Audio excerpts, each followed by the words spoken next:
Okay, without further ado, thank you so much, Yazier Henry. Welcome. Thank you, Jolie, for such a kind introduction. Before I start, I want to, thank Ross Byers, Greg Storms, Jolie Hollyman, and the organizing committee for inviting me and asking me to share and talk today. I'm happy to be of service, to the work of the Center on Halsted, as well as the All of Us research program. So before I enter into some of these questions, which obviously I understand many of you are familiar with already, and that my work here today is to provide a space for us to dig deeper, delve deeper, talk more deeply, and for me to contextualize that, I want to dedicate the work over the next few days of this conference and conversation to the many lives, that continue to be lost, the ongoing pain, the trauma and stress that's, faced by the surviving families and the individuals of those families, as well as entire membership communities who daily have to experience the meaning and of violence, of brutality, the threats of living in a society, whether that's here or elsewhere, the threats of living in a society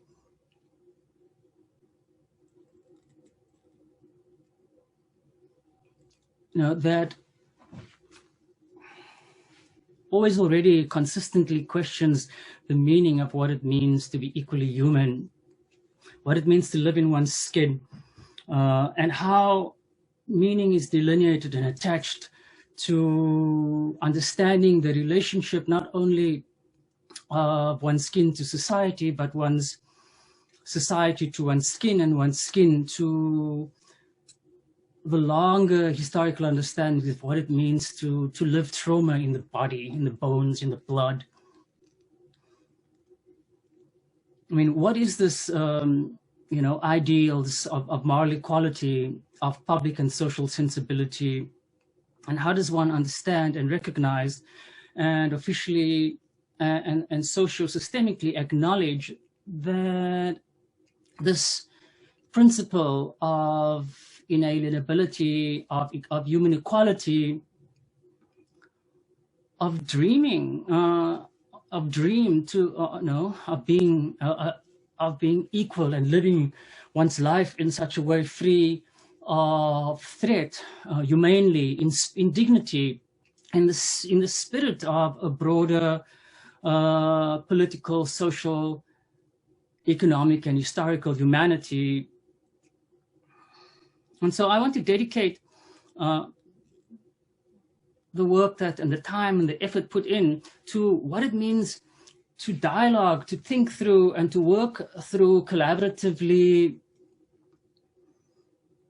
on these questions, when the protests are over, when there's nothing left but to bear witness, to understand and to think through what responsibility means when one asks the question, and I'm asking that question as, how can I not be, how can you not be haunted, continue to be haunted, by the look of that Minnesota policeman's face as he drained the life from another human being. The smile that continued to haunt so many over the summer. What does that interaction, that moment actually mean? And how does it relate to understanding the broader socio-historical experiences of people every day, all of the time, now, yesterday, and what now and yesterday means to tomorrow? This principle universal, this idea of a collective equality, procedural, personal, social, structural, systemic, legal, moral, being so new. It's not it's not been with us for that long. Yeah. The universal principle of equality that I'm referring to now, that informed what it means, what the civil rights movement meant, what the movement to free an entire people from a legal system informed by scientific racism meant over the last 60 to 70 years. And the fact that the colonial and settler colonial mentality and nostalgia of the form, epistemological and paradigmatic forms continue. I want to think through and talk to the larger metastructural, the epistemological and theoretical reasons and meanings, but I also want to emphasize that it is just as important to understand how a dialogue over the next couple of days, the dialogue right now, how that relates to everyday living, the always already having to confront what it means to live contemporaneously, the legacy and failure, of what is all too common, what is all too present in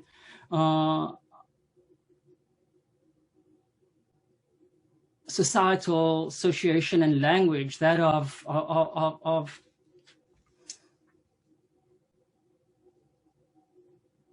scientific Darwinism.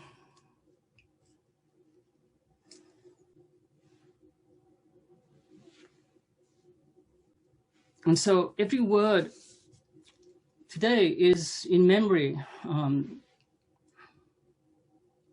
And I hope that by focusing and remembering as we speak, that the idea and meaning of what resilient dialogicality or resilient dialogue, it will come through more than my focus on the metastructural and the archistructural of scientific racist legacies that is lived all too common, all too easily, and taken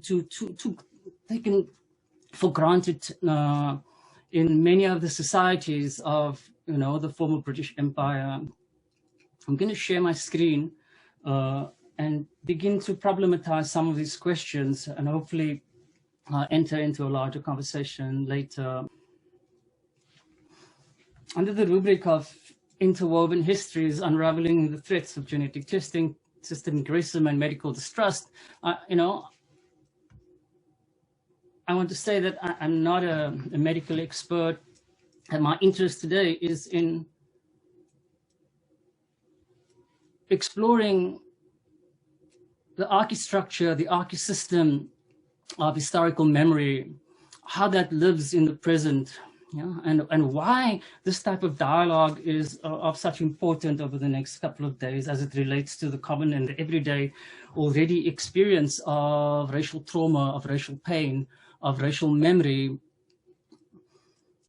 So for me, it is really crucial to and significant to locate this dialogue, these discussions, these deliberations here over the next days in the context of the historical legacy, the memory of injury, the feeling and experience of grievance, and the violence of European modernity. And this is particularly important because it relates not only to what was experienced at the continent and the centralized notions of the European Enlightenment, but what that Enlightenment actually meant in terms of the epoch of colonialism across and beyond and outside of Europe, because that's really the reality that relates to the ongoing legacy of scientific and scientific racism.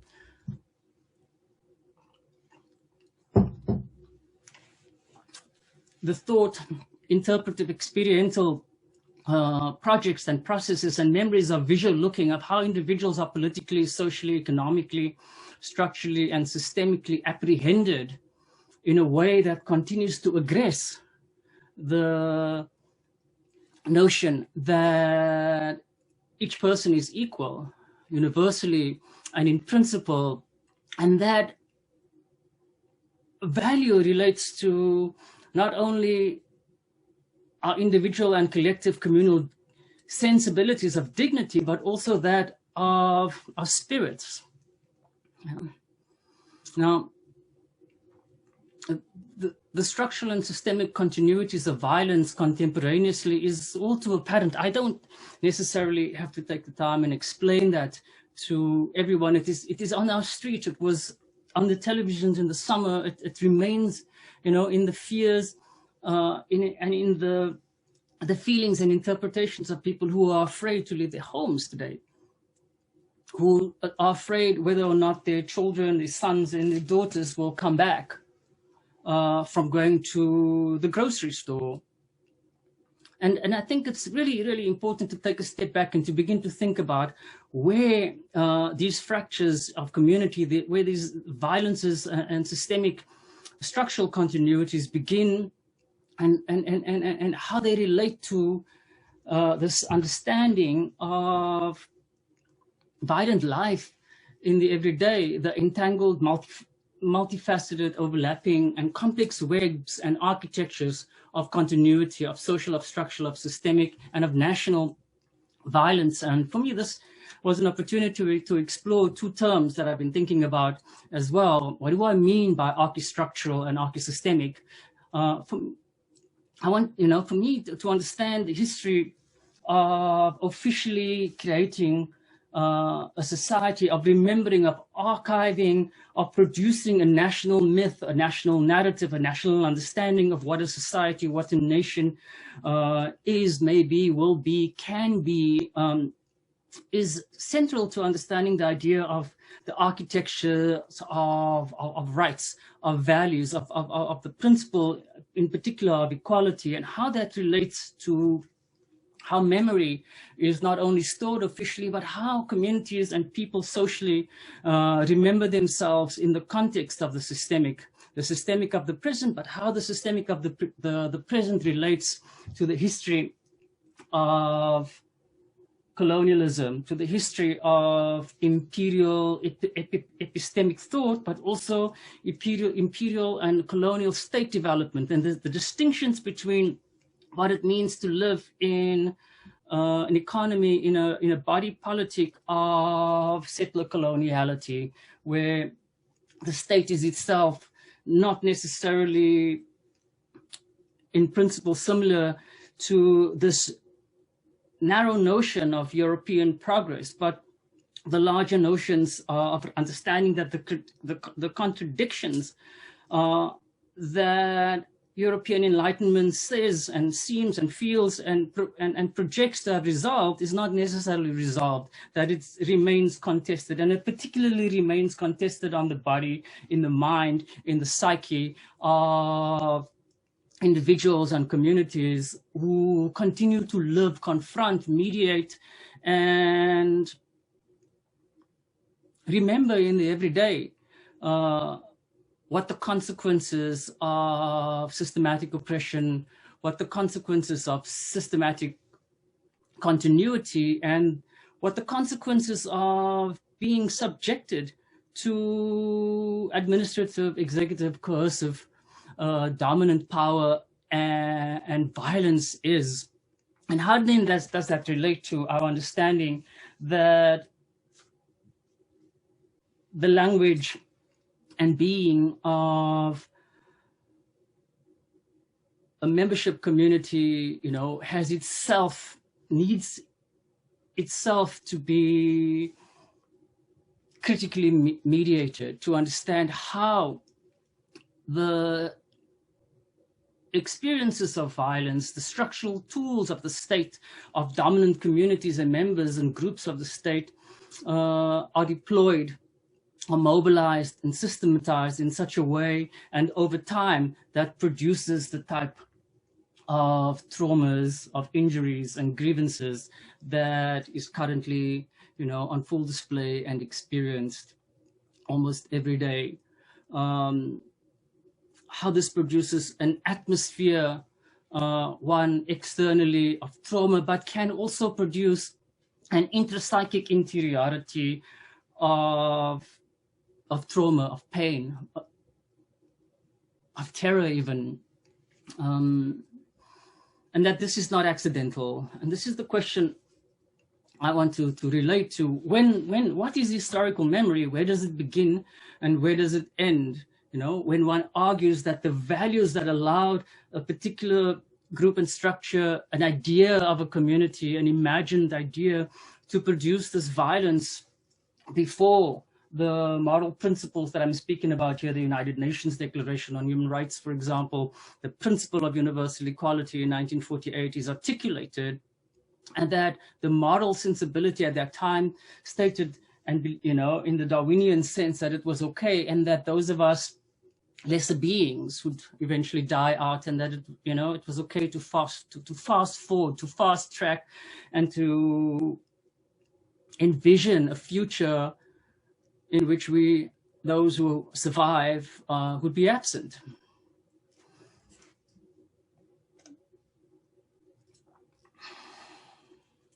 So what does race science and its legacy in the everyday actually mean, and how does it relate to the continuities of physical, the continuities of silent, the social and structural oppression? How does that relate to the relationship between those of us who step into dialogue and to ask these very difficult questions, even the questions that allows us to think about how clarifying a broader meaning of our DNA, you know, can relate to these particularities of pain and of trauma in the everyday. So for me, the question doesn't necessarily end with a critical reading of the European Enlightenment, but definitely to understand how the European Enlightenment, you know, especially as it applies in cases and in contexts such as the United States, Canada, South Africa, New Zealand, Australia, where the legacy of British imperialism is still felt very directly, very racially, where such questions have to continue to be asked politically, legally, morally, and dialogically, you know, as to what the consequences are of this idea, this epistemological and historical idea that human beings can be so simply divided into narrow categories of race, you know, and how those categories live every day in the socio-political. For me, the point here in terms of how it relates and validates not only the worthiness, but the political membership of worth, how racialized identity continues to be lived as an interiority, as an intrapsychic identity in the meta-context of administrative and historical hierarchies of race, that this attitudinal psyche of the dominant comes to perform and inform such moral justification has to be apprehended, engaged, really thought through in dialogue and in conversation, as it is at this point where the rationalized programmatics of policy and frameworks which are operationalized quite easily can be interrupted or disrupted, in my opinion, economically, politically, as well as socially. So to think through and to understand and to talk about what the continued devastation looks like, social devastation I'm talking about, that looks like in many communities around these urban spheres, for example, what these consequences can be understood, how they are lived in the intrapsychic world of the community, but also in the intrapsychic world of the person.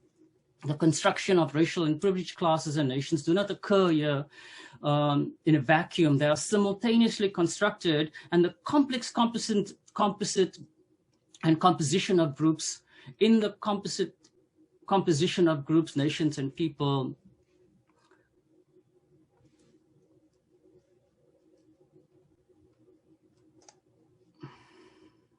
now.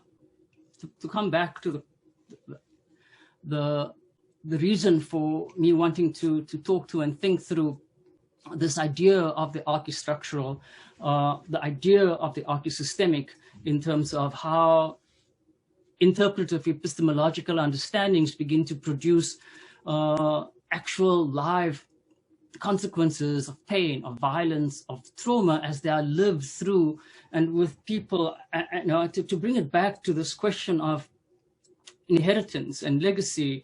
I looked at the National Genome Institute website, and the points that I bolded and underlined is mine. And these are the 2 points that I really want to talk to, and I have been talking to already. The idea that understanding genetic inheritance can be so easily understood without context. The idea that it's simply a history book, a narrative of the journey of our species through time. It's a shop manual with an incredibly detailed blueprint for building every human cell. The point that I'm making is that this is important, but it's as important to understand that the body, the human being, the membership body, the political membership body exists, and its inheritance, its legacy exists in the context of its political being as well. And so this has to be balanced in its engagement and mediation, and that the history book here is much more than a shop manual. It is the lived memory of those who continue to be, who have survived the political, historical historiography and understanding of what was, and oftentimes is delineated as simply the past.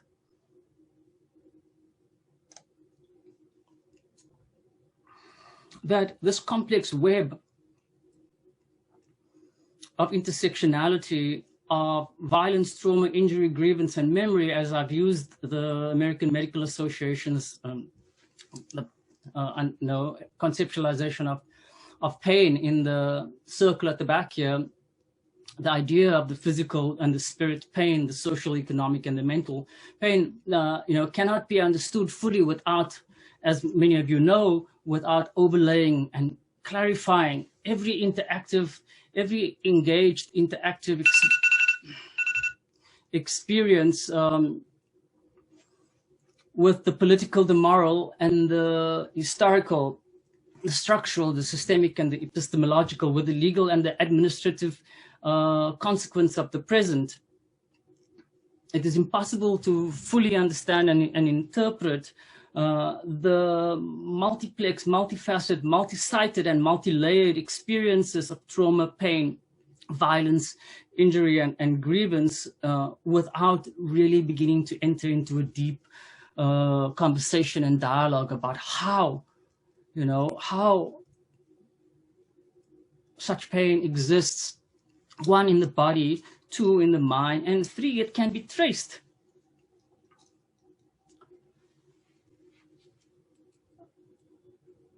Transgenerationally and intergenerationally in the blood, politically, socially, and historically. And I don't want to spend too much time here, but to give a sense of how important it is to step back and to talk and to think through what it means for you and I to bear witness to those who have passed, who have been victimized, to be in dialogue with the continued structural and systematic devastation of human beings who are identified extrapsychically as inferior because of the way their skin is defined and racinated in color.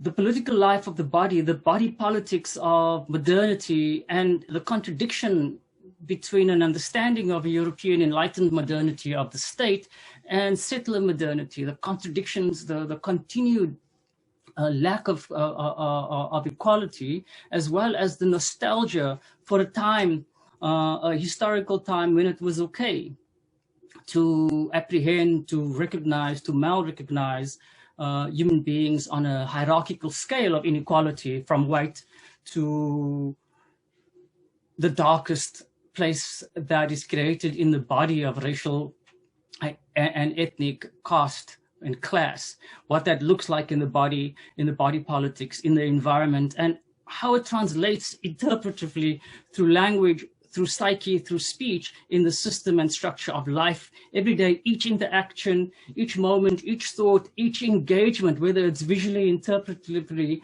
or through words, and how that then disaggregates the national collective experience of state membership, and especially its personal and group dissonances as one then encounters and approaches the idea of understanding what it means to be validated as an equal, as a human being outside of the caste and the class.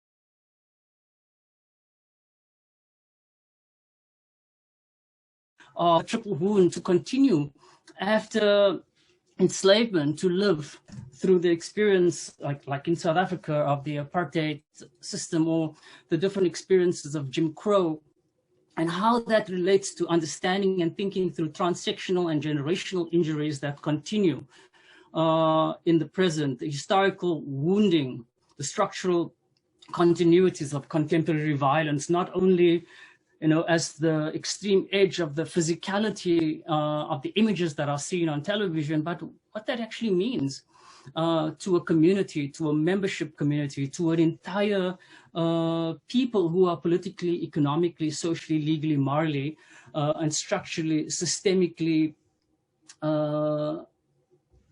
this idea of understanding and entering into a continuity of grievance, a continuity of wounding that hasn't ended, and what that means, and how that then relates to beginning to disrupt and understand through the body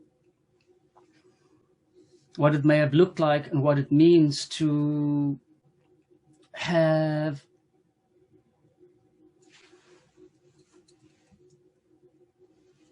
had one's community, one's person, one's life excised from the validation, the valorization and understanding of what European and modernity may look like in the present. And I want to make a personal experience, a personal example as I conclude.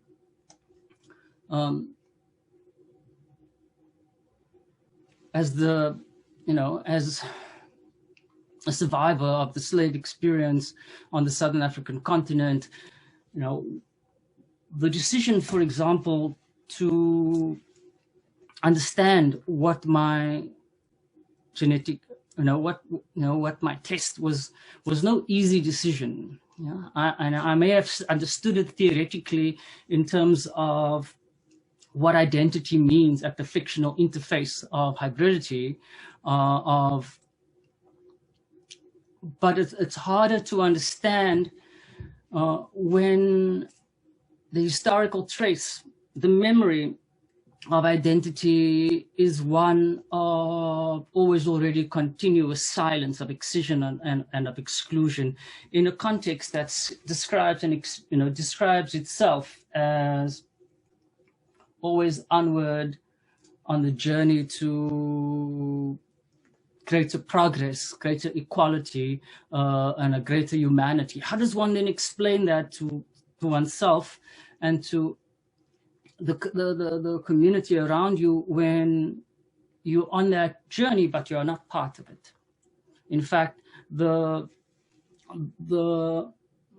process, historical and structural process, the executive process and the administrative process of violence continuously act in the same breath to silence, to excise, and to exclude. And I started out this talk at the extreme edge of violence, where silence means a complete disappearance from social and historical life.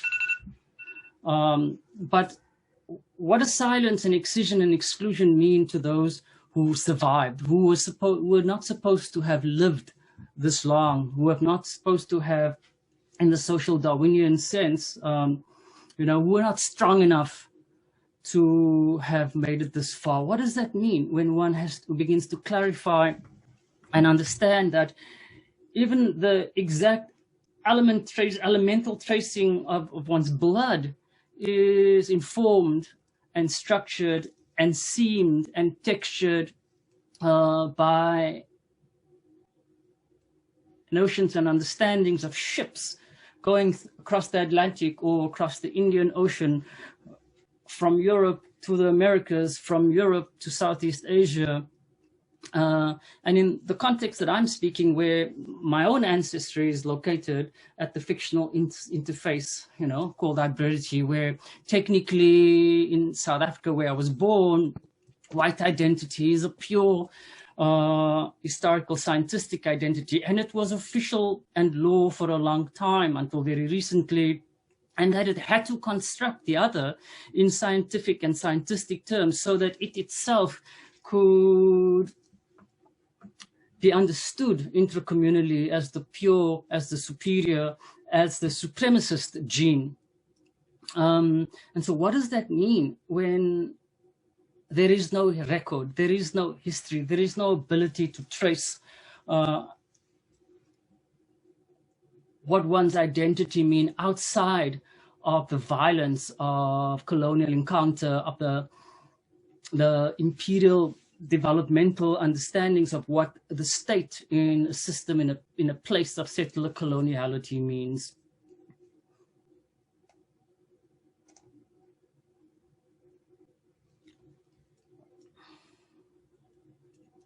So, for a long time, I did not want to know. I did not honestly want to understand what,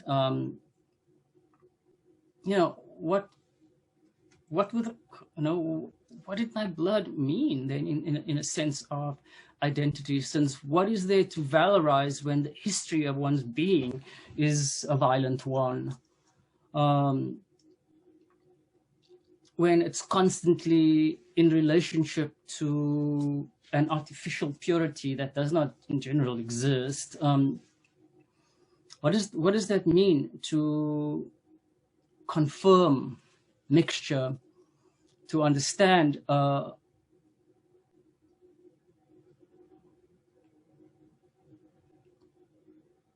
this political, the social and historical interface of inferiority? How does one come to terms, and why is such a dialogue that you are having, and you've asked me to speak to, why is that so important to continue to have in the context of building resilience, of understanding why our communities, why these conversations, especially, and I want to affirm, especially in the moments of quiet when the larger calls for change have died down and there's no one, left on the street, but all of us here in our homes and in our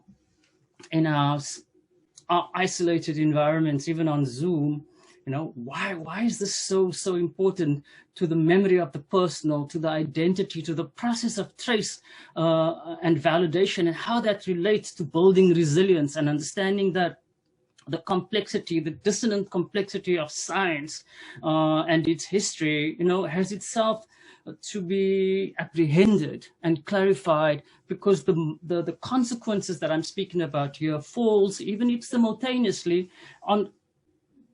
at multiple sites, it falls differently in so many ways, and there's no easy way to mark the continuity of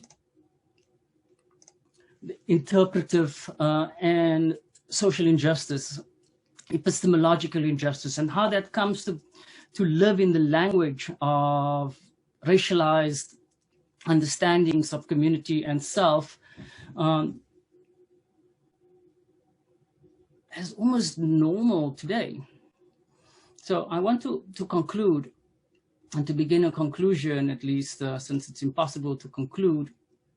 And the first one is really to think through, what does it mean, to encounter the self in such a way through one's own language, one's own interpretive ability to transcend what it means to live the landscape and the architecture, the archistructure of violence inside the body, inside the mind, how that affects the spirit being, as one has been identified as a skin. and how others continue to valorize and identify and militarize their own skins that, continues this forms and patterns of aggression. Now, I do want to say that it has been done before and it must be done again and again and again. Why else would I want to stand here and talk about it or think about it? Why else do I want to face what it means to be recognized, apprehended as a human being in a time like the one that we are collectively witnessing and experiencing?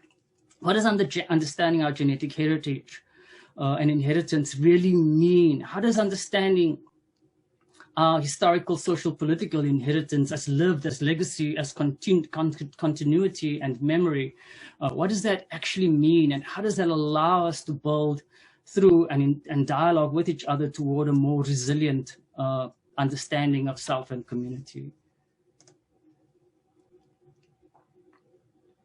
I think I want to conclude there since there's a lot of time. I've spoken a lot already. Is that okay?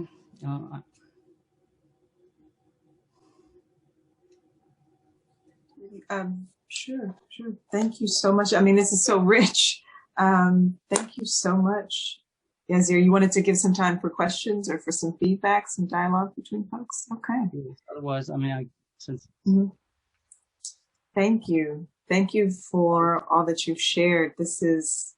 I know we had some conversation before, but this is beyond what we could have hoped. I don't see any questions in the chat, so I want to open it up. If anyone has questions or thoughts that they'd like to. I was amazed at, first off, the structure that you brought about with bringing all the pieces in the pain. Did you hear me? I'm sorry. Yes, I can hear you. Yazier? Yes, I can. What's happening? Okay. It made me think of it. Okay. It made me think of another a book called Body Knows the Score, and thinking about how, and you were talking about the genealogy, how our body and even down to the DNA, this legacy, the pain that is kept throughout and through the body. It made me think about that and what we are, a new archive. What are we doing as it? I don't know if I'm breaking up, so I want to allow Ross or anyone else. I know we also have John Lehman, and we get into conversation, so he's on here too. I don't know if he'd like to share anything also, because we have about 5 more minutes. John, there you are. Hi, there I am. No, this is an incredible presentation. It gives us a lot to think about as we at the center, go about our work in a constantly shifting paradigm, and perspectives like yours, especially academic perspectives, I think are really helpful for us. So thank you for inviting the comment, Jolie, and thank you, Yazier Henry, sir, for the presentation. Yeah, Yazier, could you touch a bit more on that intergenerational piece and kind of thinking through how that the trauma and the experience and the pain, how that transcends generationally, and how really, I think that's when we're thinking about DNA, and especially when we're thinking about DNA for communities that have not always been at the center of society, of how does that work, Can you talk more about that? Can you hear me? Mm-hmm. Yes, of course. And maybe, it would help in terms of my conclusion. I think an important question is, is to, when one speaks about violence, trauma, and structural continuity, and how hierarchical classifications of racination work to produce related and associated traumas over time. It's helpful to come to terms with the fact that the types of violences that have occurred over the last 300 150 to 500 years in the context of European modernity and secular modernity as it applies to the, to the realities of countries such, I mean, not only, but specifically countries like the one in which I was born and where I live, Australia, Canada, and New Zealand as well. Different conversations may be having, but a big question is, when is the violence going to stop, really? Yeah, and how does one, if one looks at the experience and the history and legacy of trauma, how does one then understand compound trauma, continuous trauma that is experienced not only at the individual level, but also at the socio-systemic, at the socio-structural level, and it's lived every day, all of the time. It changes, but in terms of its extreme experience. And so I think encountering and approaching and beginning to acknowledge that the type of violences that produce socio-historical and transgenerational trauma as compound trauma, whether it is, the ordinary, the slow stress of policy and law and violence, or the fast movement of the physicality of pain, and that you and I, live to witness because we have not experienced it ourselves since we have not been disappeared. If you think of the dedication and the reason for my dedication, I mean, there are too many families from, across the world that are no more. Those of us who have survived continue to live through the compound experiences of what this type of traumas look like, and are lived like over time and in different spheres and aspects of our lives. But I do think it's important it's important to engage this, at least at this point and in this ways, in dialogue. So one can go to the idea that the stress and, the body keeping score, for example, I think that is, I know the book, what is his name?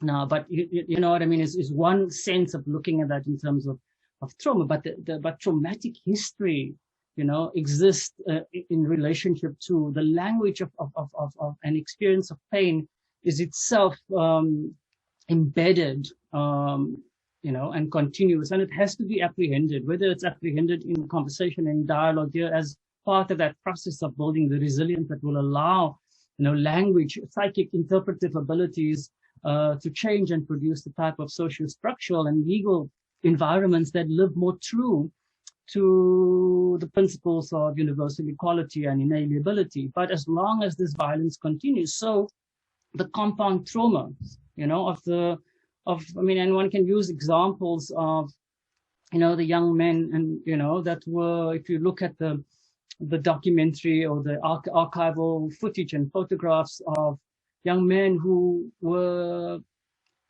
imprisoned on the streets in the 1918, in the early 1900s here as part of the development and the growth post-emancipation of Jim Crow, for example.